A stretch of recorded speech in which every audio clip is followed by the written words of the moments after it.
안녕하십니까. 8시 반의 남자 정은수입니다. 오래간만에 다시 뵙게 되는데요. 지난번 사무엘 온가족 성경 통독 촬영할 때는 정말 이 스튜디오에 저 혼자만 촬영해가지고요. 굉장히 썰렁하고 힘이 좀 빠졌는데, 오늘은 이렇게 사장팀도 있고 몇몇 분도 나와서 함께 이렇게 예배 드릴 수 있게 돼서 너무 힘이 납니다. 오늘부터 열왕기서를 이제 통독하게 됩니다. 우리가 사무엘서를 전부 다 통독을 지난번에 다 했고요. 이제부터 열왕기서 새롭게 들어가는데요. 오늘 참석하시는 여러분들은 이 세 가지를 오늘 알게 될 것 같습니다. 첫 번째는 성경 통독을 어떻게 할 것인가에 대한 가이드에 대한 부분하고요. 그리고 열왕기 책을 읽기 전에 알아야 될 왕의 역사, 이 왕이라는 그 개념에 대한 역사에 대한 부분, 그리고 세 번째는 열왕기 이 책이 어떻게 쓰여졌는지, 왜 읽어야 되는지에 대한 부분, 이 세 부분에 대해서 오늘 확실하게 여러분들 배우고 아마 돌아가시게 될 것 같습니다. 그리고 시간이 된다면 1장 정도를 통독하고 오늘 마치도록 하겠습니다. 자, 자료화면 한번 보여주시기 바랍니다. 성경 통독 팁을 4가지를 알려드릴 텐데요. 1+3입니다. 자, 이 한 가지는 반드시 해야 될 것, 3가지는 하지 말아야 될 것에 대한 부분들입니다. 제가 이제 하마성경 유튜브 사역을 하고 있는데요. 가끔 이 댓글이나 메일로 해외에서 연락이 오는 경우가 종종 있습니다. 특히 이제 시청률 이거 통계를 제가 한번 보면 한 30%는 해외에서 주로 보더라고요. 그래서 미국, 파라과이, 호주, 일본 이런 데서도 많이 보시던데요. 해외에 사시는 한국인들이 주로 많이 시청을 하시는 것 같습니다. 특히 이제 일본의 경우에는 교회가 없어가지고 혼자서 유튜브를 보면서 예배를 드리시는 분들이 꽤 많더라고요. 그런 분들 상당히 좀 신앙하는데 위험한 부분들도 있고, 자기 성경 통독도 자신의 방식대로 좀 하는 경향이 많더라고요. 그래서 개인적으로 연락 오고 상담하고 하시는 분들이 있는데요. 이런 분들한테도 여러 가지 말씀을 드렸는데, 오늘 그 몇 가지 팁을 좀 알려드리도록 하겠습니다. 첫 번째는 반드시 해야 될 것 중에 하나가 우리가 하나님의 성품을 발견해야 된다는 겁니다. 성경은 이 종합 선물 세트와 같이 하나님의 성품으로 가득 담겨져 있는 책입니다.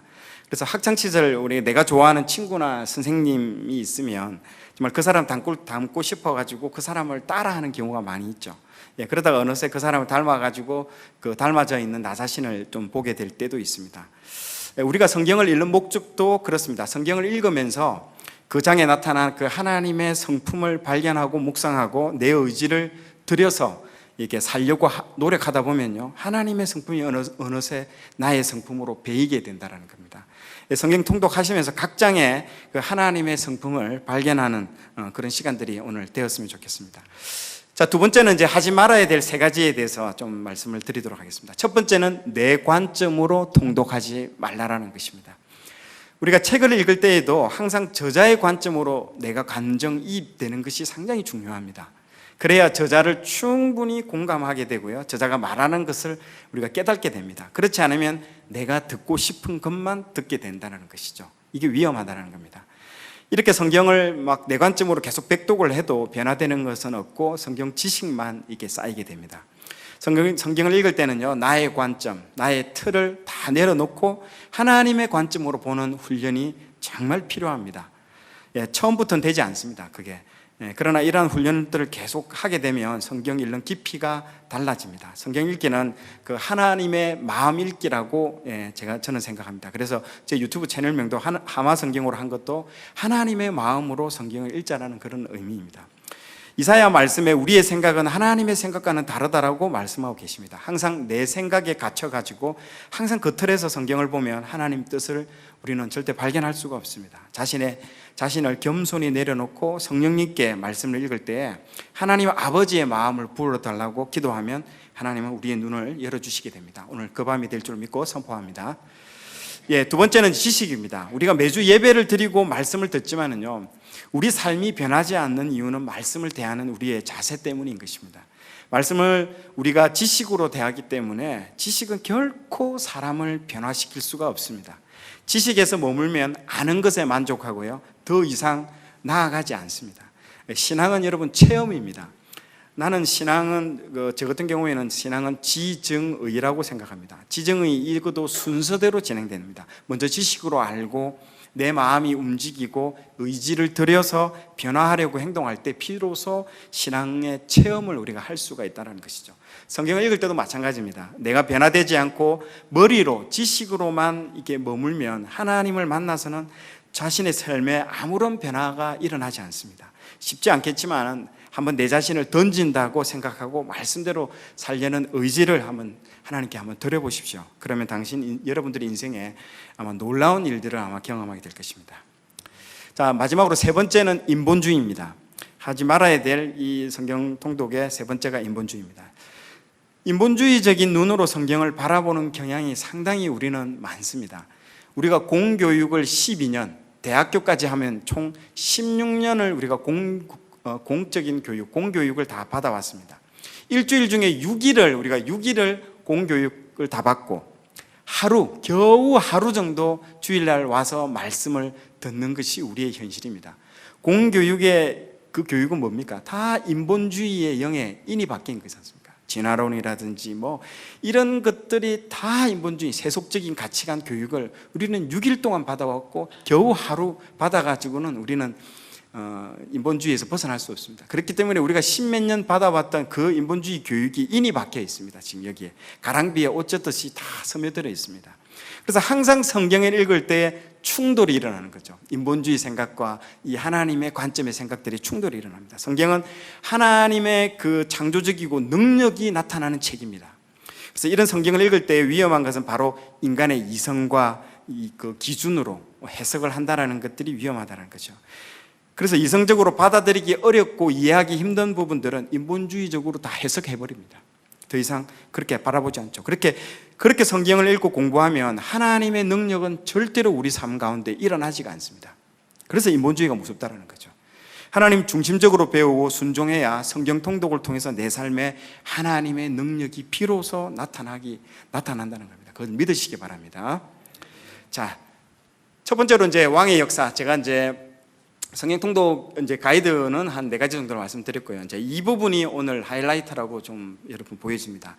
이 열왕기서를 우리가 읽기 전에 왕의 역사를 알아야 됩니다. 이 왕의 역사가 어떻게 기원되어 있고 성경 전체에서 왕의 개념과 역사를 한번 다루고 열왕기서를 우리가 읽어야 됩니다. 왜 왕의 그 이슈인가요? 왜 왕이 이슈인가요? 제가 이스라엘 성지답사 갔을 때에 어떤 사람들 한 무리들을 봤는데 세계에서 막 모여와가지고 조직화돼가지고 왔던 사람들인데요. 다국적 사람들이 있던데 그 사람들이 티셔츠를 다 입었는데 티셔츠의 이름에 다 King of King이라고 되어 있습니다. 왕 중의 왕. 그 정도로 이 왕이라는 개념이 굉장히 합니다. 오늘도 우리 찬양 팀들이 왕에 대한 찬양을 몇 곡 불렀는데요. 실제로 이 찬양 중에 왕과 관련된 찬양이 엄청나게 많습니다. 제가 좋아하는 찬양 중에서도 문들아 머리 들어라 그 찬양이 있지 않습니까? 그 찬양 중에서도 그 뒷부분의 가사들이 들릴지어다 영원한 문들아 영광의 왕 들어가시도록 영광의 왕 들어가신다. 이 찬양이 있는데 이 찬양은 다시 오실 주님께서 이스라엘은 지금도 동쪽 문이 봉인되어 있습니다. 아무도 못 들어가게끔 막아 있습니다. 그 문을 돌파하고 오신다는 거예요. 이 문들이 다 열린다라는 부분들입니다. 이 동쪽 문들이. 그래서 이 왕에 대한 찬양들이 굉장히 이 찬양 중에서도 많이 있습니다. 이 왕이라는 주제는요, 오랜 역사를 통해서 지금도 핫한 이슈입니다. 이 왕에 대한 부분들은. 자, 다음 장 넘어가 보시면요. 이 왕에 대한 역사에 대해서 한번 창세기부터 제가 한번 훑어내리도록 하겠습니다. 에덴 동산에서 아담은 하나님께서 왕처럼 대우해 주었습니다. 아담에게 주신 사명을 우리 같이 한번 읽어볼까요? 시작. 하나님이 자기 형상 곧 하나님의 형상대로 사람을 창조하시되 남자와 여자를 창조하시고 하나님이 그들에게 복을 주시며 하나님이 그들에게 이르시되 힘하고 번성하여 땅에 충만하라. 땅을 정복하라. 바다의 물고기와 하늘의 새와 땅에 움직이는 모든 생물을 다스리라 하시니라. 아멘. 자, 이 말씀은 하나님께서 아담에게, 즉 사람에게 주신 사명입니다. 맨 마지막에 뭐라고 되어 있냐면요, 다스리라라고 이렇게 말씀을 주셨습니다. 이 다스린다라는 말은요, 통치권을 주었다는 겁니다. 통치, 왕에게 주는 말입니다. 왜 그런가 아십니까? 이 아담을 가만히 여러분 한번 보십시오. 아담에게 하나님께서 어떤 권한을 주냐면요, 모든 식물, 동물에게 이름을 지을 수 있는 권한을 줍니다. 아담이 돌아다니면서요, 그 식물, 동물의 그 특성들을, 그 특성과 고유한 그것들을 보면서 이름을 다 정해줍니다. 어떤 식물을 통해서 꽃을 보고 너는 해바라기, 너는 토끼, 너는 입이 크니까 하마, 이렇게 그 이름의 특성, 그 사람, 그 동물의 특성에 맞게끔 이름을, 고유한 이름을 다 지어줍니다. 그리고 그 이름을 까먹지도 않아요. 예를 들어서 85,323번째 그 해바라기라는 이름을 지어주는데도 첫 번째 이름인 그 하마라는 이름을 기억을 하고 있습니다. 그 정도로 이 사람이 얼마나 많은 이름을 지어줬을까요? 그런데도 그걸 하나도 까먹지 않고 전부 다 기억을 하고 있습니다. 대단한 능력을 가지고 있습니다. 진짜 아담에게는. 그리고 그것만, 이름만 다 지어준 게 뿐만 아니라 모든 그 동식물들, 그리고 생명에 대한 모든 것들을 다스리는 그 통치권까지 하나님이 다 주었습니다. 왕인 거죠. 이게 거의 실질적인 왕의 권한을 다 주었다라는 겁니다. 에덴 동산을 통치했다라는 겁니다. 이건 왕인 거죠. 그래서 하나님은 아담에게 대리 통치권을 주셨습니다. 그 통치권을 주신과 동시에 너 위에 내가 있다라는 것들을 하나님은 반드시 주시겠습니다. 자료 한번 보여주십시오.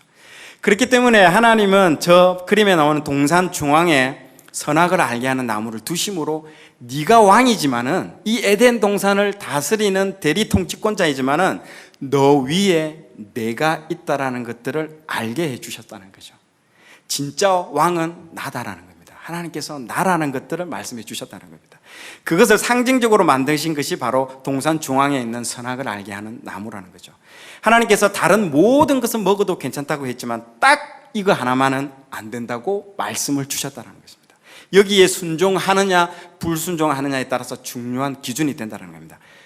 그런데 사단은 그것을 무너뜨린다는 것이죠. 불순종을 통해서 다 무너뜨립니다. 그 결과 사람은 에덴 동산에서 쫓겨나가게 되는 것입니다.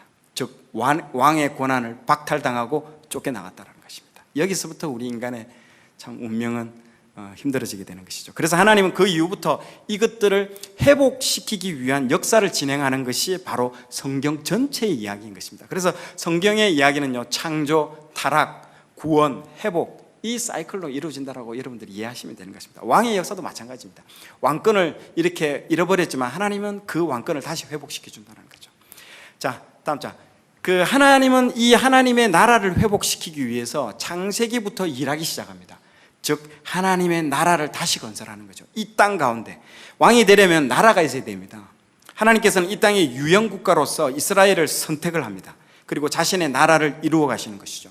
나라를 이루기 위해서는요, 여러분 교과서에서 배웠죠. 세 가지 요소가 있습니다. 뭐가 있죠? 국민, 주권, 영토. 이 세 가지가 있어야 나라지. 아무데나 가가지고 인터넷에다가 자기가 뭐 깃발 꽂고 정은수 나라다 이렇게 하면 아무도 그건 인정해주지 않습니다. 반드시 이 세 가지 요소가 있어야 됩니다. 그렇기 때문에 창세기를 통해서 하나님은 1단계 프로젝트 국민을 만드시죠. 아브라함과 그 후손 야곱을 통해서 하나님 나라 국민을 만드시고요. 2단계 주권 레위기, 민수기, 신명기를 통해서 그 율법, 그 나라를 어떻게 통치하고 다스릴 것인가에 대한 율법을 주시게 되는 것입니다. 그래서 하나님의 주권은 그분 말씀인 율법을 통해서만 다스린다는 거죠. 마지막 3단계 여호수아 때 그 가나안 땅을 정복해서 하나님 나라를 최종 완성시키게 되는 것입니다. 자, 여호수아가 끝나면 정말 이 땅에 하나님 나라가 건설되었다라는 거죠. 그러나 하나님 나라 기본적인 구성 요소만 세팅되었다 뿐이지 이게 중요한 것은 오퍼레이팅입니다. 운영이 돼야 됩니다. 이 가게도 세팅만 된 게 중요한 게 아니고 가게를 이제 장사를 운영해야 되지 않습니까? 그게 중요하거든요. 가게만 만들었지 가게에서 맛있는 이 음식점에서 음식는 요리가 나와야 되는 것이죠. 그게 뭐냐면 사사기입니다. 사사기가 이제는 모든 국가가 딱 완성됐는데 이제는 오퍼레이팅 하기 위해서 하나님이 이제 짠 하고 맛있는 음식을 쫙 만들어내려고 하는데 요리가 안 나와.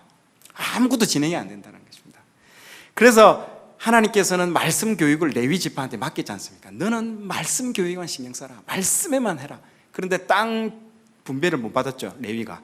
그러다 보니까 레위 지파가 땅을 못 받으니까 온 동네로 그 피해의식에 쩔어가지고 온 동네로 돈 벌러 돌아다니지 않습니까?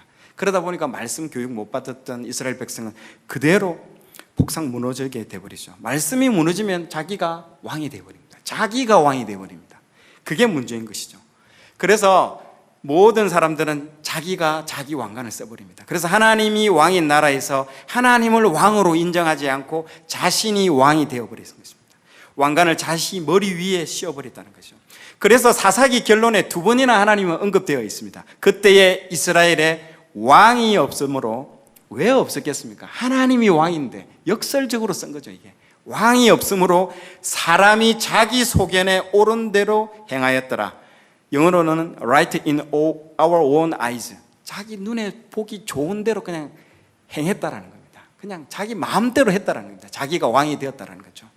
이게 슬픈 역사에 다시 한번 반복이 일어나는 겁니다. 에덴 동산이 회복되는가 싶었더니 아담이 쫓겨난 것처럼 이제는 창세기, 출애굽기, 레위기, 민수기, 신명기까지, 여호수아까지 뭔가 되는 것처럼 했는데 다시 또 이게 타락이 이어진다는 거죠. 이게 슬픈 역사입니다. 이게.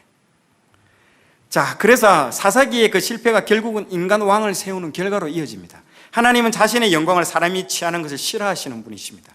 인간 왕은 절대로 세우면 안 되는데 사람들이 계속 요구하죠. 우리에게 왕이 필요하다고, 우리들을 다스릴 왕이 필요하다고, 우리들의 힘으로 하려는 왕이 필요하다고 계속 끈질기게 요구하자 하나님은 그냥 제가 해버립니다. 그냥 해주라고 이렇게 사무엘에게 허락해버리시죠. 그래서 세운 왕이 사울입니다. 처음에는 잘하는 것 같았지만 결국 자기 소견에 옳은 대로 인본주의 왕다운 모습으로 결국에는 통치하다가 비참한 죽음으로 생을 마감하게 되죠. 이번에 배울 우리 열왕기에는요, 이스라엘 왕들이 많이 나오는데요, 이 왕들의 통치 철학은 신명기에 나옵니다. 신명기에 나오는 이 왕의 통치 철학은 하나님 말씀에 순종하는 왕을 하나님은 원하신다는 겁니다. 그런데 왕과 이 왕이라는 이 단어와 순종이라는 이 단어가 여러분 매칭이 되는 단어입니까? 전혀 이게 어울리지 않는 단어입니다. 순종은 신하에게 어울리는 단어죠. 왕은 지시하는 사람이지 순종하는 사람이 아닙니다. 그런데 이런 모순을 하나님께서는 이스라엘 왕에게 원하고 계시다는 거죠. 이것을 잘한 사람이 다윗이라는 겁니다.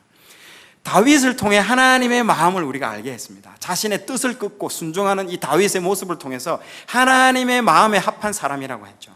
왕임에도 불구하고 하나님 앞에 순종했다는 것입니다. 자기 뜻대로 안 하고 끄고 하나님의 뜻대로 했다는 겁니다.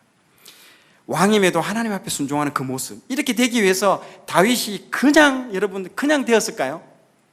절대 여러분 이 다윗이 그냥 되지 않았습니다. 어떻게 될까요? 광야 훈련이 있었기 때문에 다윗이 됐다는 겁니다. 이 광야 훈련, 하나님은 왕으로 쓰시기 위해서는요 반드시 광야 훈련을 통과하게 합니다. 앞으로 하나님 사역에 롱런하면서, 짧게 쓰임 받는 거 말고요, 정말 롱런하면서 쓰임 받기 위해서는요 이 광야 훈련은 필수 코스입니다. 필수 코스, 반드시 거쳐가야 됩니다. 하나님 나라에 크게 쓰임 받은 리더들 한번 보십시오. 모세, 다윗, 예수님 다 광야를 통과했습니다. 다 광야를 거쳤습니다. 그러나 사울, 솔로몬, 그리고 열왕기서에 나오는 많은 왕들을 한번 보십시오. 그 사람들은 광야 훈련이 없어서 그냥 짧게 쓰임 받거나 아니면 인본주의 왕이 되어가지고 비참하게 생을 마감하게 되는 것들을 우리는 참 많이 봤습니다. 하나님은 철저히 인본주의 생각에 대한 그 물을 다 빼버립니다. 어디를 보내서요? 광야를 보내서 인본주의의 물을 다 빼기 위해서 광야를 통과하게 하시죠. 그래서 내 생각, 내 의지, 내 경험 이런 걸 의지하지 않고 온전히 하나님 한 분만을 믿고 따르게 하게 하시기 위해서 광야로 보낸다는 거죠. 자, 여러분 이 그림 보십시오. 십자가의 길을 우리는 걸어갑니다. 우리 예수님께서 십자가의 길을 걸어가셨기 때문에 우리도 끝도 없이 어떻게 보면 이 십자가의 길을 걸어갑니다. 죽을 때까지 이 십자가의 길을 걸어갈 수밖에 없죠. 이렇게 끝도 없이 걷다 보면 우리는 아무도 이 십자가의 길을 통과하지 못합니다, 실제적으로. 그런데 이렇게 이 길을 걸어가다가 너무 힘들어가지고 넘어지려고 하고 쓰러지려고 할 때 그때 주님이 딱 찾아오시죠. 찾아와서 우리에게 말씀하시지 않습니까? 그러면서 내가 너 힘든 거 알고 있다. 응? 견디어 줄 수 있겠니? 너 참아줄 수 있겠니? 그러면서 이 길을 계속 걸어갈 수 있겠니? 라고 그 말씀이 우리 가운데 딱 임하게 된다면요, 놀랍게도 더 이상 힘든 것이 힘들지 않게 느끼십니다, 여러분. 더 이상 아픔이 아니고요, 아픔이 전혀 느껴지지 않습니다. 그 말씀이 임하면요, 부담이 부담으로 다가오지 않습니다. 그게 하나님을 경험하는 것입니다. 그게 하나님을 경험한다는 것이죠. 그래야 이것을 통과할 수 있습니다. 하나님은 훈련을 잘 견디고 통과하는 사람에게 상을 주십니다. 우리가 히브리서에도 그 상 주신다고 얘기하시잖아요. 두 가지의 상을 주십니다. 우리는 이 상 때문에 견뎌낼 수 있다는 것이죠. 현재의 고난은 장차 다가올 영광에 좋게 비교할 수 없다. 그 영광과 비교할 수 없다. 그래서 우리가 이걸 참고 통과할 수 있는 거죠. 그 통과한 사람에게 하나님은 두 가지의 상을 주신다고 약속을 하고 있습니다. 궁금하시죠? 첫 번째 상은요, 그 주인의 기쁨에 참여하게 된다는 것입니다. 그 주인의 기쁨에 참여하게 된다. 마태복음에 달란트 비유할 때 주인이 멀리 갔다가 돌아올 때 계산하시잖아요. 돌아와서 계산 딱 합니다. 칭찬하면서 마지막 멘트가 주인의 즐거움에 네가 참여한다라고 딱 하나님께서 약속을 해주십니다. 이것 때문에 주인을 우리가 신뢰할 수 있다는 겁니다. 주인이 멀리 있어도 주인을 더 믿게 되고요, 주인을 더 기다리게 되고, 그 가운데 생기는 주님으로부터 흘러나오는 그 기쁨, 이게 뭐 주체할 수 없는 그 주님으로부터 흘러나오는 그 기쁨, 그 주님을 누리는 것, 이것은 경험하지 않은 사람은 절대 모릅니다. 정말 그 기쁨을, 그래서 주인의 그 기쁨에 나중에 천국에 갔을 때 우리가 그 주인의 기쁨에 참여한다는 거죠. 이 상을 하나님은 약속해 주시고 있다는 거죠. 그리고 두 번째 선물은요, 더 많은 책임입니다.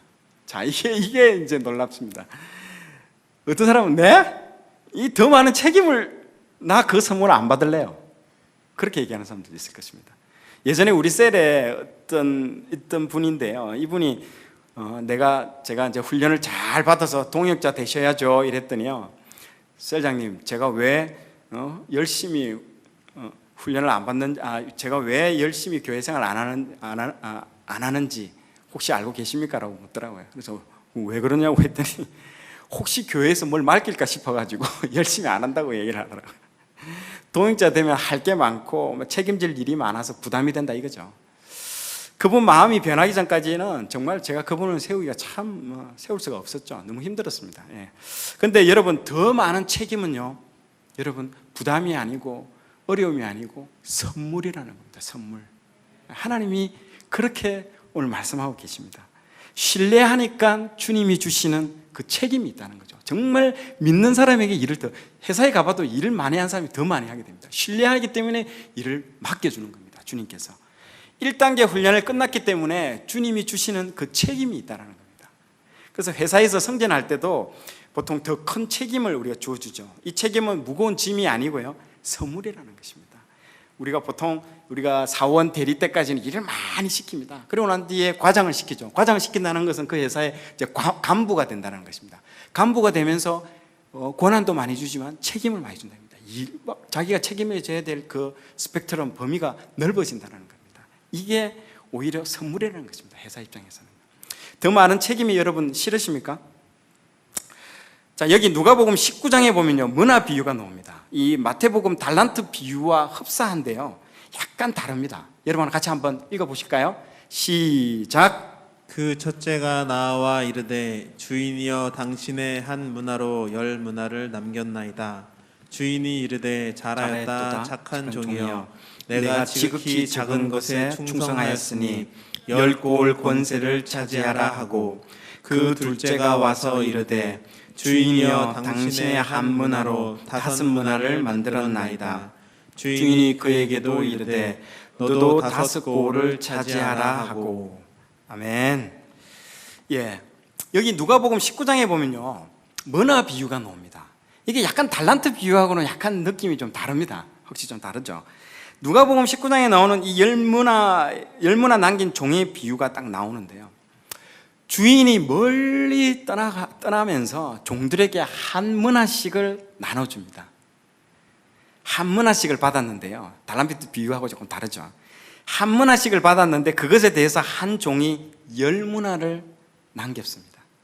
그리고 주인이 나중에 돌아와서 계산을 할 때 뭐라고 하냐면요, 네가 작은 일에 충성하였다라고 되어 있습니다. 작은 일에 충성하였다라고 되어 있습니다. 작은 일. 열문화가 주인에게는요, 여러분, 절대 큰 게 아닙니다. 우리는 뭐 지극히 작은 것이라고 되어 있습니다. 열문화가. 우리는 뭐 엄청 많이 남겼다고 그러잖아요. 10배를 남겼다 해가지고 대단하다, 엄청 많이 남겼다라고 생각하는데, 주인의 관점에서 볼 때는요, 이거는 아주 작다라고 지금 표현하고 계십니다. 열문화, 작다. 주인의 1차적인 관심은 이 종이 얼마나 많은 문화를 남기고 얼마나 많은 사역을 했는가가 아니라는 겁니다. 그것은 작은 일이라는 거죠. 그 다음 말이 너무 놀랍습니다. 그 다음 말이 내게 큰 걸 맡기겠다고 했습니다. 뭘 맡겨주십니까?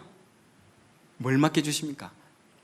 주인이 이르되 잘하였도다 착한 종이여 내가 지극히 작은 것에 충성하였으니 10고을 권세를 차지하리라 하고 딱 고를 맡겨줍니다. 맞죠? 뭘 맡기냐? 고를 맡겨준다는 거죠. 말씀에 보면요, 10문화 남긴 사람에게 10고을, 5문화 남긴 사람에게는 5고을을 주인이 맡겨주신다는 것이죠. 더 많이 남긴 사람에게 보상으로 큰 책임을 오히려 맡겨버린다는 겁니다. 왜 주인이 우리에게 고을을 맡길까요? 고을을 다스리는 통치자를 삼기 위해서 우리에게 고을을 맡긴다는 겁니다. 하나님이 우리를요, 훈련하시는 이유는요, 바로 우리를 통치자 삼기 위해서 맡겨준다는 거죠. 이 일을 맡긴다는 거죠. 통치자는 어디에 쓰이는 용어입니까? 제가 아까 첫 번째 창세기 때 얘기했죠. 네, 맞습니다. 이 왕에게 쓰는 용어입니다. 통치자라는 말은요, 하나님이 우리를 향해 기대하시는 게 있다라는 겁니다. 그냥 열심히 우리가 막 구원 열차 겨우 올라타고 막 쫓아가는 게 다가 아니라는 겁니다. 하나님이 우리를 향해서 기대하는 것은요, 예수님과 함께 통치하기를 원하신다는 겁니다. 예수님과 함께 통치하기를 원하십니다. 어떤 사람을 찾고 있습니까? 예수님이 하나님의 마음으로 하나님과 함께 통치할 자를 지금도 찾고 계신다는 거예요. 그리고 그들을 훈련하기 원하신다는 거죠. 그리고 이 땅에서의 우리의 삶이 그 훈련장이 되기를 예수님은 간절히 원한다는 것입니다. 결국은 우리를 통해서 에덴 동산에서 아담에게 주신 그 왕의 직분을 회복시키려는 하나님의 뜻이 있다는 것입니다. 하나님이 그토록 회복시키려는 그 하나님 나라가 어떤 나라입니까? 바로 하나님이 통치하는 나라죠. 그 나라는 어떤 모습일까요, 여러분? 바로 요한계시록에 곳곳에 보여주고 있습니다. 그리고 이사야서에도 곳곳에 보여주고 있습니다. 어린아이가 독사굴에 손 놓고 하는 그런 모든 것들이 하나님 나라를 말하고 있습니다. 우리 같이 한번 읽어보겠습니다. 시작. 모든 눈물을 그 눈에서 닦아주시니 다시는 사망이 없고 애통하는 것이나 곡하는 것이나 아픈 것이 다시 있지 아니하리니 처음 것들이 다 지나갔음이로라. 아멘. 예, 더 이상 눈물이 없고요, 애곡이 없고 빛과 사랑만 있고 그분의 다스림을 받는 곳, 그곳이 하나님 나라라는 거죠. 이런 나라를 다스린다는 거죠. 예수님과 함께 우리가 이 땅에서 훈련받는 이유가 이것인 것입니다. 여러분, 하나님 나라의 통치자가 되기 위해서 왕으로 함께 통치하기 위해서라는 겁니다. 여러분, 어떻게 다스리고 통치하십니까? 우리가 어떻게 하나님과 통치하고 다스립니까? 그분의 그 성품, 원래 아까 성경 통독 어떻게 해야 된다 이거죠. 첫 번째, 하나님의 성품으로 우리가 통치를 해야 됩니다. 그분의 그 방법대로 통치해야 된다는 겁니다. 내가 막 화가 오른다고 막 확 그냥 막 다 두들겨 패고 막 이렇게 그 나라 백성들 다스리면 누가 살겠습니까? 다 도망가죠. 하나님의 성품, 끝까지 기다려주시고 인내하시는 그 하나님의 성품, 그 공간에서 우리도 그 고을을 다스린다는 겁니다. 어디서 그것을 배워야 합니까? 예? 오늘 바로 이 열왕기서 책을 통해서 우리가 왕을 예비하고 왕을 훈련하는 책이 될 줄로 믿고 선포합니다. 예, 예수님의 인격으로 훈련된 그 말씀에 순종하는 왕, 주인의 마음으로 예수님과 함께 통치할 그 왕을 세워가는 책이 될 줄로 믿고 선포합니다. 예, 서론이 좀 길어졌는데요. 예, 그러나 왜 이 책을 우리가 통독해야 되는지를 분명히 알아야 됩니다. 그렇기 때문에 왕의 기품으로, 왕의 성품으로, 하나님이 성품으로 우리는 또 왕으로 다스리기 위해서는 반드시 하나님의 성품을 알아야 됩니다. 열왕기서 곳곳에 그 하나님의 성품들이 나온다는 거죠. 반면에 그 인간 왕들의 열왕이라는 열이 뭡니까? 나열한다. 우리 수학 시간에 수열할 때 나열한다. 수많은 왕들이 나열되고 있습니다. 그러나 그 중에 왕다운 왕이 안 나옵니다. 그렇기 때문에 왕을 갈망하는 책이 이 열왕기라는 거죠. 어떤 왕? 왕 중의 왕이신 예수님을 갈망하는 책인 거죠.